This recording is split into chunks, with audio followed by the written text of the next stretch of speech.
It's cool. You really know your fruit. You're the president of the Rare Fruit Council. Yeah.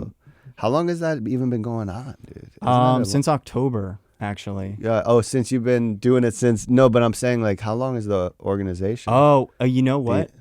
Probably at least since the 80s, maybe the 70s. I found Cool. I was organizing the storage unit the other day with the VP, and we found these yearbooks from 1985.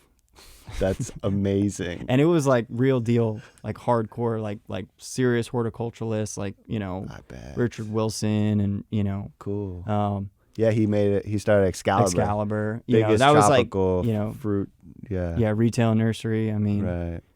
In the 80s. yeah, it's been yeah, it's been going on for quite a while. A full-on yearbook.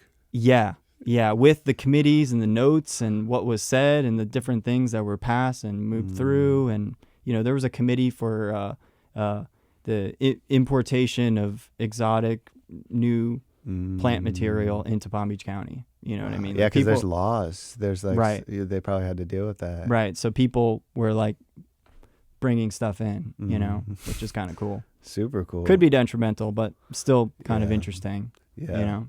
It is true. It could be detrimental. That's a good thing to say, because a lot of people don't realize Yeah. that that's how invasive a lot of these Right. things started. Yeah. Like, I used to love Suriname cherries. I still do. I think they taste amazing, but they're, you know, there's evidence that they're problematic. You know, they show up in wilderness and kind of take over monoculture. Yeah. So, you know, I don't carry that one anymore. Cool.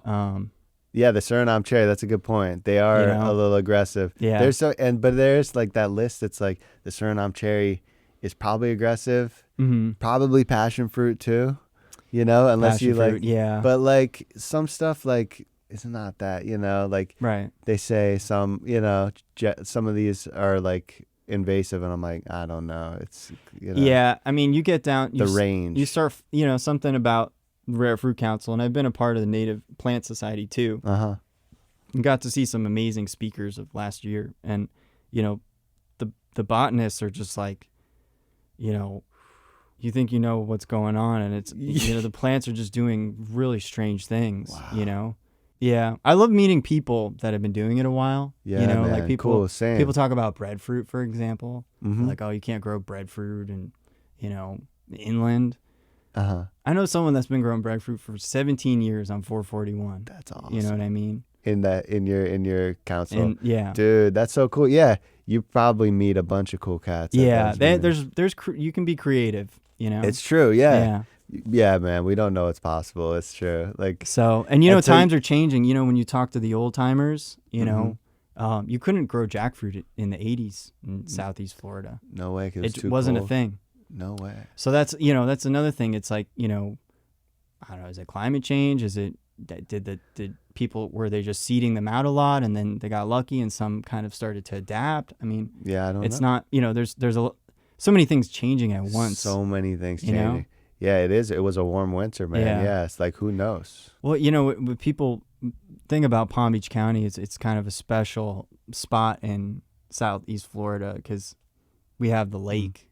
You know, we're southeast from the lake, so we get that like little bit more of a temperate effect when the cold comes across. Because usually, I mean, the cold can come from different directions, but usually it comes from southwest.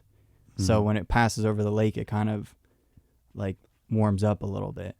So this is really, you know, there's a reason they developed Belle Glade southeast of the pond, because they can grow really well there. because it's just, you know, it's different than LaBelle, 100%. even though different. it's the same, you know, right. you know, latitude. Exactly. It has, you know, that the lake really provides something.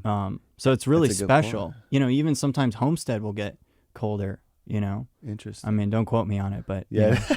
No, but that's interesting. Like, yeah, on the other side of the lake, LaBelle, they can't do jackfruits and these things as Not easily. really. Yeah. I Yeah. mean, you know, we did a Interesting. consultation and we're working on a design and install, and there's no coconuts over there. That's really how you can tell. That's how you could tell. If you see, That's if it. you're driving, you know, that's something I try to do before a consultation is I'll drive around the neighborhood and really get a feel for what's growing, you know. Very cool. And then that you can, all right, it's a 9B. I haven't seen a Yeah, coconut. exactly. You know what I mean? That's interesting. Yeah. Cool. Yeah, and I heard one time this kid was like, Stewart is the last coconut. There's no more coconuts. I'm sure there's coconuts north of Stewart, but Yeah. it's interesting. That's probably like a Right. thing. Like the Palm Beach County is it, you know? It's like the most Kind northern of, yeah. of subtropical type. Exactly. And then once you get to Hope Sound, it has a very different feel to it. Mm-hmm. You know what I mean? It starts to feel like temperate plains, you know, a lot more cattle, and feels like Central Florida almost in certain places. Yes.